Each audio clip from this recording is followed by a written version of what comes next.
मागच्या ब्लॉगमध्ये मी जसं तुम्हाला सांगितलं होतं की माझ्या माहेरमध्ये घरासमोर जी काही झाडे आहेत त्यावर मी एक सेपरेट ब्लॉग बनवणार आहे. तर आज आपण बघूयात ती कोणती कोणती झाडे आहेत ते. तर फर्स्ट आहे चिकूचं झाड आणि तुम्ही त्याला बघू शकता चिकू किती जास्त प्रमाणात लागलेले आहेत. सेकंड आहे आवळ्याचं झाड. आता याची जरा पानगळती झालेली आहे, ती कशामुळे मलाही माहीत नाही, पण त्याला आवळे थोडेफार प्रमाणात आलेले आहेत. पपईच्या झाडाला तुम्ही बघू शकता पपया किती आलेले आहेत. त्यानंतर आहे सीताफळीचं झाड, रामफळ आणि त्यानंतर आहे लिंबुनी. आता लिंबुनीला बऱ्यापैकी लिंबे लागलेली आहेत, ती आतल्या साईडने आहे त्यामुळे काही दिसत नाहीत. त्यानंतर आहे चांदेपाटकाचं झाड, गोकर्णीचा वेल.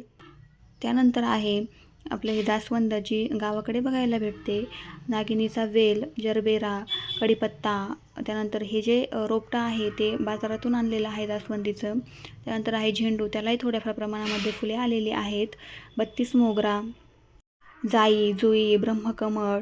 त्यानंतर आहे हे अडुळशाचं झाड, याची पाने जी आहेत ती खोकल्यासाठी वापरली जातात. कोरपड. आणि हे जे आहे ते डेकोरेटिव्ह प्लांट आहे, याचं नाव काय आहे ते मला माहीत नाही. तुम्हाला जर माहीत असेल तर नक्कीच कमेंट करून सांगा. त्यानंतर लाजाळूचं झाड आहे आणि याची पाने खूप छान असतात, हात लावले की लगेच मिटतात, तुम्हाला सर्वांना माहीतच असेल. त्यानंतर मनी प्लांट. आणि हे जे आहे ते कुंदाचं झाड आहे, याची जी फुले आहेत ते आपण बाजारामध्ये जे गजरे वगैरे विकत घेतो काही फंक्शनसाठी, त्याचं हे झाड आहे.